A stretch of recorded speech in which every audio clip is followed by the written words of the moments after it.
Welcome to Big Bets on Campus, presented by WinBet. Starting today, we're debuting a weekly Tuesday episode called Sources, as the Big Bets on Campus podcast ties Big J journalism to big bets. Joining me each week will be the award-winning, news-breaking, authoritative voice on all news of the world college football, Action Network's own Brett McMurphy. I'll be your host, Action senior writer, and known stat junkie with a passion for pushing money across the counter, Collin Wilson. First question out of the gate. Brett, how did you originally become Sources? It's funny, Collin. So about 10 to 12 years ago, I frequently was a guest at Tim Brando's national radio show. And I was breaking a lot of news. There was a lot of realignment going on and other news throughout college football. So when I would break something, Tim Brando and his staff would mention to me, hey, do you realize that ESPN is not giving you any credit on the bottom line on the ticker? So on the ticker, it would say ESPN report, whatever the college news was, according to sources. They said, you had it first. Why don't they credit you? And I'm like, that's a great question. So basically, Tim Brando and his producer, Patrick Netherton, started calling me Sources because they were saying I was the sources for ESPN. Then a couple of people ran with it on Twitter. I think Spencer Hall, Every Day Should Be Saturday, mentioned it a bunch. And so every time I was on the show, they just called me Sources. It stuck. And then I think 2 years later, ESPN hired me. So if you can't beat them, hire them. So that's how it happened. So I owe it all to Tim Brando and Patrick Netherton about a dozen years ago. So that's where that came from. Well, Tim Brando could use a little bit of credit because his tweet about Scott Frost winning the national championship and turning Nebraska, that got a lot of play this weekend on Twitter. As a quick programming reminder, because of Labor Day holiday next week, our first college football recap plus voicemail episode of the year will drop on Tuesday, September 7th. Generally, it was a Monday morning drop. On Tuesday, September 7th, that's when it will go. And starting the week of September 13th, Big Bets on Campus will have 4 episodes every week. Mondays will be our typical college football weekend recap episode where Stuckey and I listen to voicemails and how wrong we were and crickets when we're right. Tuesdays will be me and Brett doing our Sources show that we're doing right now. Wednesday afternoons, we've got the great Mike Calabrese and Mike Iannello for our Group of 5 deep dive. And then late every Thursday night, Stuckey and I drop our flagship college football betting previews to get you ready for the weekend. So the Big Bets on Campus will be loaded with awesome episodes, 4 days a week, all season long, starting on September 13th. But today is our kickoff episode of Sources for college football week 1. We're going to talk a little AP top 25 and Heisman odds, along with any newsworthy items impacting the college football betting world. And Brett, I think we really just kind of have to take a step back because the AP top 25 doesn't change after week 0. But what are your takes from week 0 itself? Brett Bielema is headed to the Rose Bowl. Another Rose Bowl. UCLA, Illinois in the Rose Bowl. I got to update my bowl projections for next week. Look, that was a huge game for Nebraska. I'm sure we'll get into that in a little bit, but I don't think Illinois is getting enough credit. Bielema comes in there. You're certainly aware of what he did at Arkansas, and that was a huge win for them, especially when their starting quarterback gets knocked out in the first half. They hold on. Scott Frost was quoted on Monday during his press conference, basically saying when Illinois went to, I think it was an even front, they basically threw out half of their playbook. So I don't know, is that credit to Bielema for coming up with that? Or is that kind of a negative towards Frost for not being able to change facing an even front? But yeah, certainly Illinois looked good. UCLA looked really good, but I want to pump the brakes on them a little bit. It was Hawaii. They could have scored 100 if they wanted to. We'll find out this Saturday when the Bayou Bengals come to Westwood and see how that works out. But yeah, other than that, there really wasn't much, except of course, UTEP is going to run the table and go 12-0. You've heard it here first. Yeah, UTEP and Western Kentucky are going to be in the all G5 Bowl. No, I got to get you and Stuckey on this UCLA trade. I mentioned the UCLA making the playoff as a joke, but the way they looked against Hawaii was pretty impressive. But Scott Frost well on his way to being the next analyst on Nick Saban's staff. Because if you can't make adjustments like that on the fly, you're just not going to be able to play big boy football.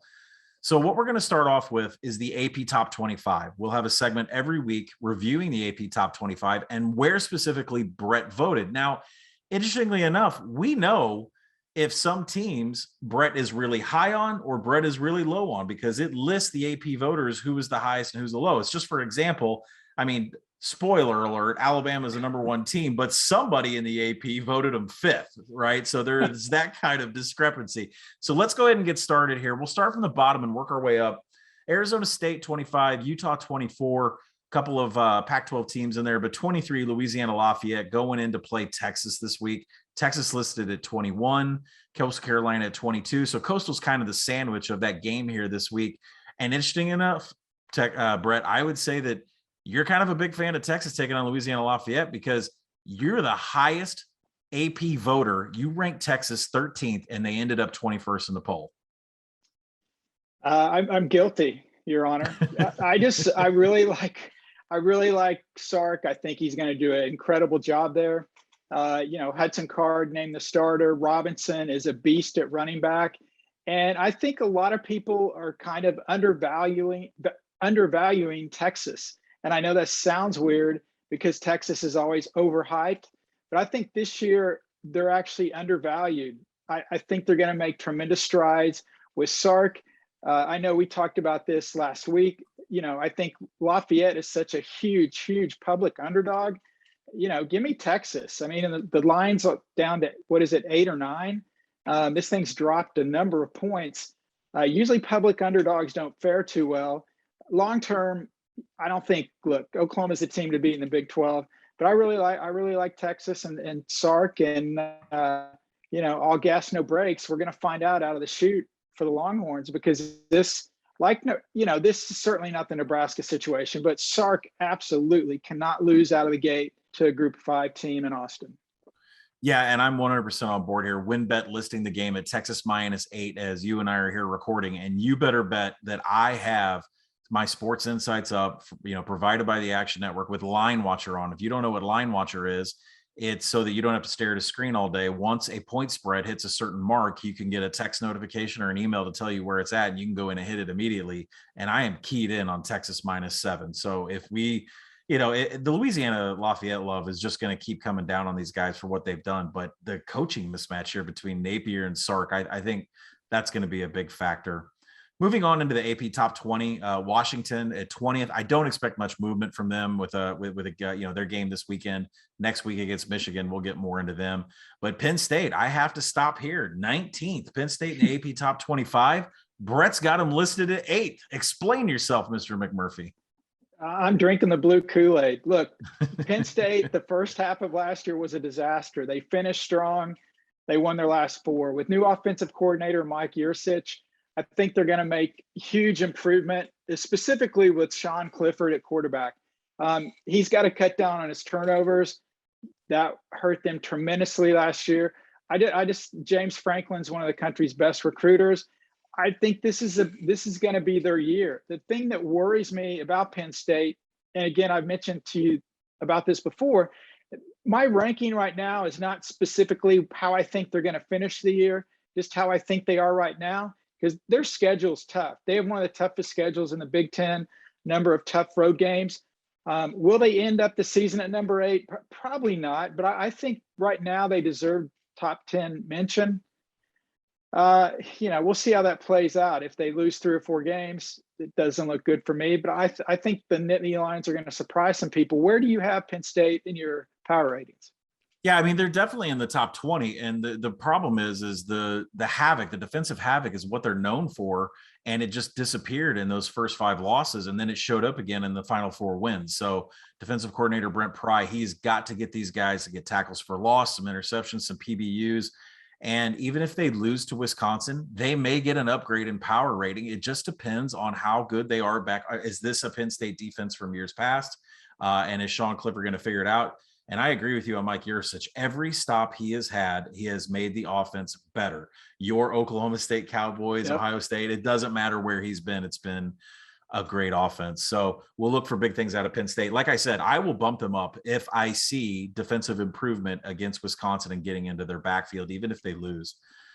Number 18, Iowa, and number 17, Indiana are going to face off. They'll figure that out. And that leads us to number 16, LSU. Big matchup with UCLA. Do you have anything, any notes you have on LSU, UCLA? You don't believe in the UCLA hype yet. I don't. I do. I think you've already locked in UCLA on the Action app. If you guys don't have the Action app, download it. It's free. You can follow Collin and my picks each week. One of us was undefeated last week. I don't want to brag or anything, so you guys can look and see who was undefeated. But I've never lost a game on the Action app since I've started working at the Action Network. So I'll just leave it at that. I know you like UCLA plus the points. I think this is not a make or break game for Chip Kelly, but look, he's been there for a while. You keep thinking we're going to see improvement. Again, it's almost like I wish I didn't see the Hawaii game because I'd give them more of a chance. But I think now everybody's going to fall in love with them. LSU, playing an SEC team is not going to be easy. And Max Johnson's the starter quarterback for the Tigers. And Ed Orgeron, as funny as it sounds, he won a national championship just a few years ago, but he could not afford to go 6-6 this year. He can't afford to go 7-5. That's how quickly you'll get on the hot seat in LSU. Certainly starting out with the loss at UCLA is not going to help matters when you look at the rest of the schedule, specifically facing those teams in the SEC West. Yeah, it's going to be interesting how LSU responds, being displaced with the hurricane come through there. New offensive coordinator, a lot of things going on with the LSU program. If they cover this game against UCLA, I will very much be impressed. They're with Hurricane Ida. They actually moved on Sunday. They went to Houston, so they'll be practicing all week in Houston, and then they'll leave. They'll go directly to LA from Houston. Will that help them, hurt them? I'm sure people argue both sides of that, but at least they did get out of Louisiana okay. Yeah, it helps and hurts. I know that there are some programs, there are some coaches that do better when they have the full focus of their team away from the distractions at home. So we'll see how that plays out for LSU. Yeah, USC comes in at number 15, a tough matchup against a San Jose State team where Nick Starkel is still throwing explosive plays. I know it's Southern Utah, but he still looked fantastic. And I don't like air raid offenses in the first week. 14, Miami of Florida. 13, Florida. Did you see the quote today where Dan Mullen said that we paid FAU $1.5 million? We're going to try to get every penny of that back. We'll see what Dan Mullen has for Emory Jones. Do you have any takes on Emory Jones? He's definitely a huge change from Kyle Trask, what he did last year. I mean, Jones is more of a Dak Prescott type of quarterback that obviously Mullen had at Mississippi State. He's a threat running and passing the ball. Trask was, strictly more of a passer. How will that change Florida's offense? The Gators think hopefully for the better. Again, Mullen likes the mobile quarterbacks, the run and passing threat. This is obviously, look, they've got Florida Atlantic, they got USF coming up. I mean, they're playing every group of 5 team in Florida, I think they can find, but they do have Alabama coming to Gainesville. I believe it's September 18th. So I think we'll know early out of the gate if Florida is a pretender or a contender, but obviously Emory Jones has to come up big for the Gators to have any shot at defeating the Crimson Tide. Number 11 is Oregon, which they're going to have a time on their hands with Fresno State, because I've said it all along. You can pressure the quarterback all day. And I think Jake Hayner's fine. From what I saw, it looked like cramps. It looked like there was a lot of, it was nothing injury related. It was more like cramps getting him out of the game. Ronnie Rivers came out of the game after, looked like something was going on with the lower body, but it was all heat related. So if this Fresno State is full a go, I don't think Oregon may have a real issue defending the rush against Fresno State. So we'll see how that plays out there. Do you have anything on Ducks week 1 getting off for Fresno State? I mean, that's a tough spot because they're thinking about Ohio State. They have to be. Anthony Brown Jr., the transfer from Boston College, named the starter there for Mario Cristobal. I mean, look, Cristobal is going to have them jacked up, but again, man, playing a playing a group of 5 team when you've got somebody like Ohio State up next week, that's going to be a hard game for Oregon not to overlook. Yeah, we'll definitely see how that plays out. I mean, I think Oregon's kryptonite is running teams, and Ronnie Rivers definitely, fits that mold. Moving into the top 10, not a lot of big games here. North Carolina, Virginia Tech. The point spread is small. It would be hard for me to see the Virginia pulling off this upset, but this is definitely a game that Virginia Tech's head coach needs to win. Yeah, I mean, you see, this is one of those numbers, you see it and you're like, this doesn't look right. Why do they want me to take North Carolina in this small number? I think it's 4.5 or 5. Mm-hmm. Yeah, I mean, all the hype that North Carolina's got, rightfully so. The turnaround Mac Brown's done there, Sam Howell, basically everyone's back for Carolina. I mean, heck, everybody's back at every school this year. So that's no big surprise. But yeah, Justin Fuente, how bad was it for him last year? His AD, Whit Babcock, had to have a press conference to announce the coach was returning. You don't see that often. So it's imperative for Fuente to get off on a good start. Kind of similar. Again, it's funny. There's a lot of coaches in that situation. Scott Frost, Chip Kelly, Justin Fuente. I don't think it's accurate, or I don't think it's fair to basically decide somebody's fate after the season opener. But certainly that can lay the ground for a lot of good things, or maybe a lot of not so good things. Yeah, I don't know how you're taking Braxton Burmeister and only getting a few points against North Carolina. It's kind of shocking to me. Notre Dame will hold off at number 9. Well, they're going to talk a lot about them this season, but we'll hold off here. Number 8, Cincinnati. Number 7, Iowa State. Are they going to lose in an in-state game this weekend? They've done it in September before. Number 6, Texas A&M is going to get Kent State this weekend. I really think Kent State is a team that's not going to stop playing hard even to the very end. I think they're going to be like a live fourth quarter play after Texas A&M gets through both of their quarterbacks. We'll see what they got. And then, the top 5 of the AP really only needs to be one conversation. Of course, the AP is Georgia, Ohio State, Clemson, Oklahoma, and Alabama. But we need to talk about Clemson and Georgia. Brett, you already have a pick in this game. I do. I took Georgia on the Action app plus 3.5. I just think Georgia's the better team. I mean, Kirby Smart and the Bulldogs, SEC tough. Trevor Lawrence is gone. I know DJ's there. He had a lot of experience last year. I don't want to say the wrong team's favored, but I think the public's enamored with Clemson, and rightfully so, what they've done in the college football playoff. Yeah, under Kirby Smart, Georgia has only been a non-conference underdog twice, against Notre Dame and against TCU. Georgia won both of those games outright. I like Georgia as a non-conference dog against Clemson. I think that Georgia wins this game and really hurts Clemson's national title hopes. Yeah, absolutely. You're definitely not out of the national championship if you lose this game. And certainly the team that loses is going to be the hot topic on Sunday about buying them to win the national championship if they can run the table. Clemson certainly can because of their cupcake schedule. So Georgia probably needs this one a little bit more. And that does it for our AP Top 25. Each week it'll change. We'll come in and get Brett's ballot versus the AP Top 25. We'll find out where Brett's really hot on a team, where he's kind of cold on some teams, and we'll go from there. Our next segment is 60 Seconds with Sources. All right, so 60 Seconds with Sources, I get the chance to ask Brett as many questions as possible in a 60-second span.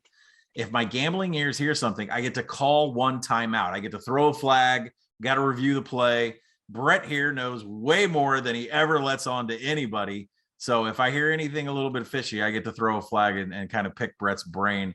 So if Brett's ready, the clock starts now. Will Scott Frost be coaching in the Nebraska OU game? Yes. Will Scott Frost return as Nebraska's coach next season? No. Can former UMass coach and current Pitt offensive coordinator Mark Whipple put 80 on UMass this weekend? If he wants to, yes. True or false, Marshall's Charles Huff was the best head coach hire in the offseason? Sorry, I'm going to go with Steve Sarkisian at Texas. Can a group of 5 player win the Heisman this season? Absolutely not. Flag. All right, Brett, come on. I'm stopping the clock here. I know you vote for the Heisman. A group of 5 player can't. I mean, what? Where's Andre Ware in Houston, right? Where's my love for the group of 5 players?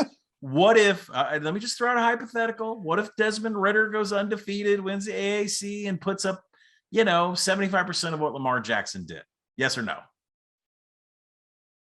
Yes, but that's not going to happen. So that's the only way it happens. You've got to be on a top 4 or 5 ranked team to be in consideration for the Heisman. Do I think that's fair? Absolutely not. Yes, I'm a voter, but there's 1,000, 2,000. I think more people vote for the Heisman than vote actually for the U.S. president election.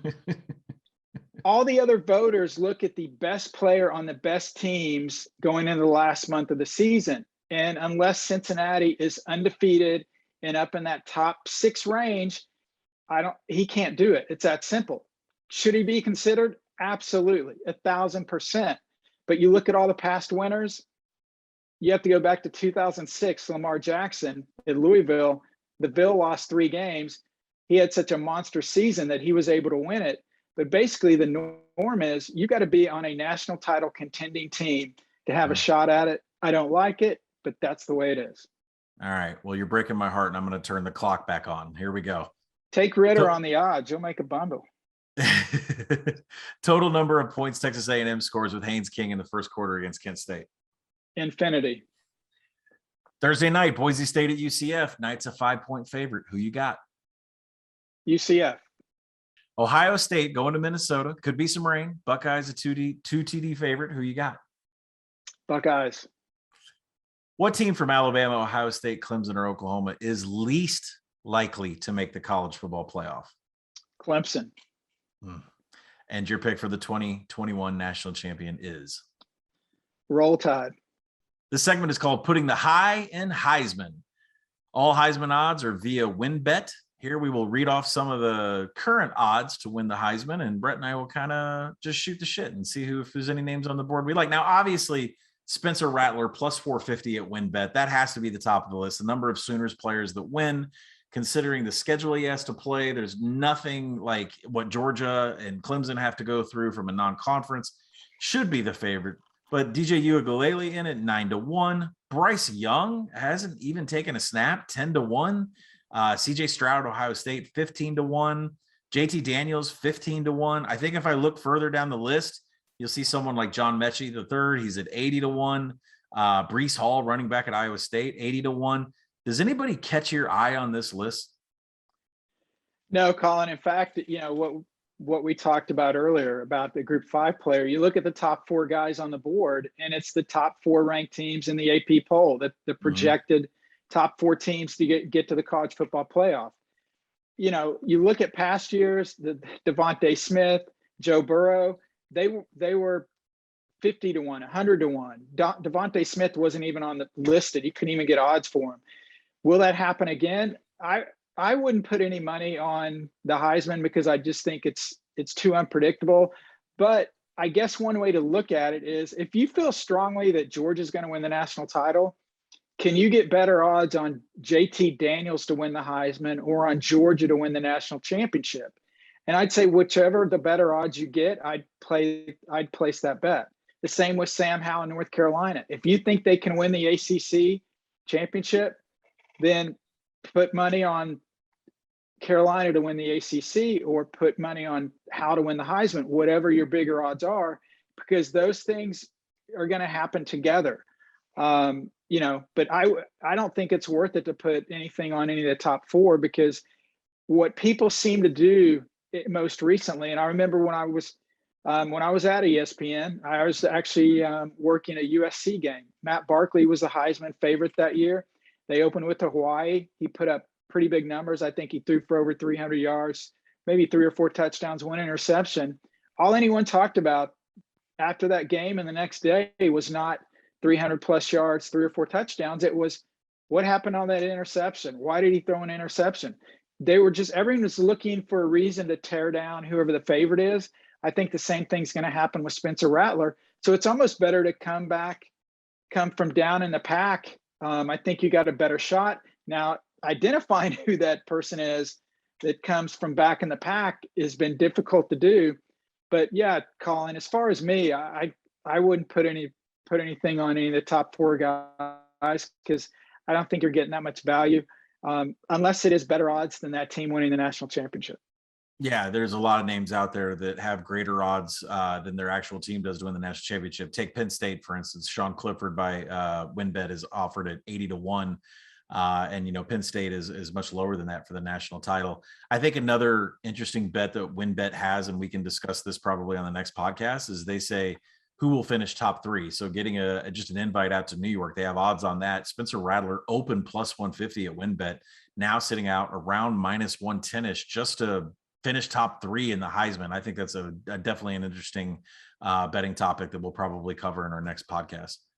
All right, our last segment of the podcast, Name the Playoff. Every week, Brett and I will take a shot at guessing who is going to be in the college football playoff. Brett, in the AP Top 25, you went 1 through 4, Bama, Ohio State, Oklahoma, and Georgia. Is this your prediction for the college football playoff?